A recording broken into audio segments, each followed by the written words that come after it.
Hi, let's jump on board the DeLorean and head back to 1983, where I started really paying attention to groups, artists, and I started buying it with my own money. In 1983, there was no band bigger than The Police. The album was Synchronicity.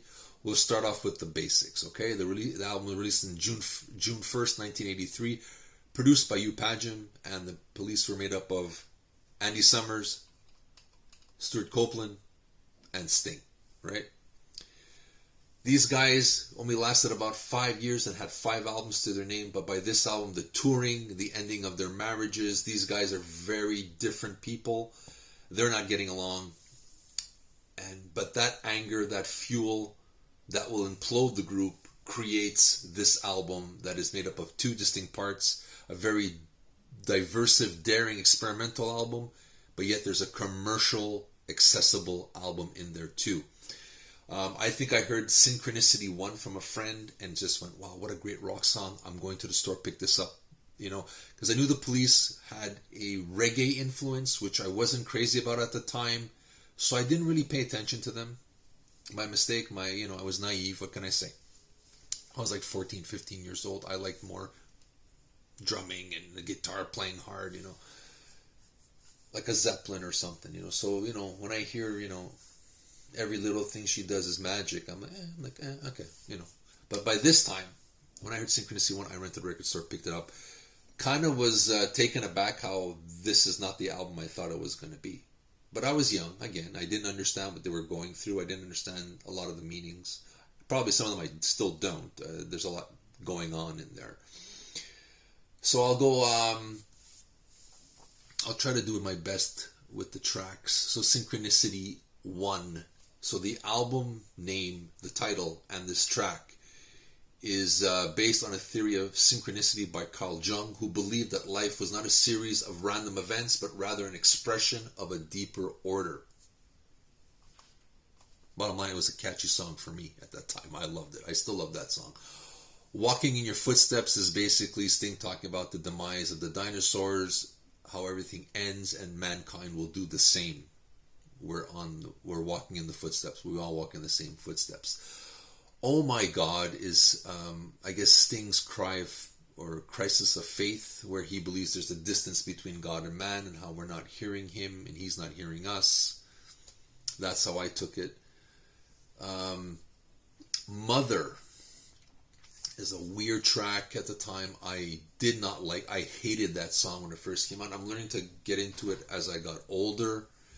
But imagine Alice Cooper fronting the Velvet Underground, and that's the song they come up with. I believe that was a song with, I think that was an Andy Summers contribution. Now, next we got Copeland's one, which is Miss Gradenko. A lot of people thought it was a love song in communist Russia or something. I took it as a woman fighting that totalitarian regime. And, they're checking, she's making a big noise how she doesn't like it. And, she's under scrutiny. That's what I took that song. Synchronicity 2 is basically, there's 2 references in this thing. One is about the Loch Ness Monster, I'm taking, as he's emerging from the lake. And the other one is basically a man going through the everyday routine. And kind of, I think that the Loch Ness Monster coming out of the lake is the guy's anger, the frustration of his life is not what he thinks it's going to be. He's in this rat race, and it's every day getting up. The kids are screaming, the wife is, yelling, blah, blah, blah. He's driving to work. His boss is kicking him in the crotch, as he says in the song. His superiors are doing that. He's just being, punched down. And, every day it's the same routine over and over and over and over again. And how he deals with it. And I think that Loch Ness Monster is the anger, or that frustration that wants to come out. Every Breath You Take, at first listen, everybody thought this was a beautiful, touching love song until Sting said this is about a stalker. So Synchronicity 2, and that point on, the songs are a lot more catchier and accessible. King of Pain is basically delves into the depths of emotional suffering and how it connects to our soul, how that physical connects with us, right? And the soul, spiritual and physical, the pain is intertwined in how we feel it. Wrapped Around Your Finger is about a sorcerer's apprentice who basically is using the sorcerer, his master, to get all the knowledge, and he's playing him, and at one point he's got him wrapped around his finger. So the expression, like, now the student has become the teacher, or you get what I mean? So he's wrapped him around his finger. He's playing like the chump, and he's now the strong one. Tea in the Sahara is based on another book by, I think, Paul Boyles, and it's about three girls who are waiting in the desert for their prince to return, and he doesn't.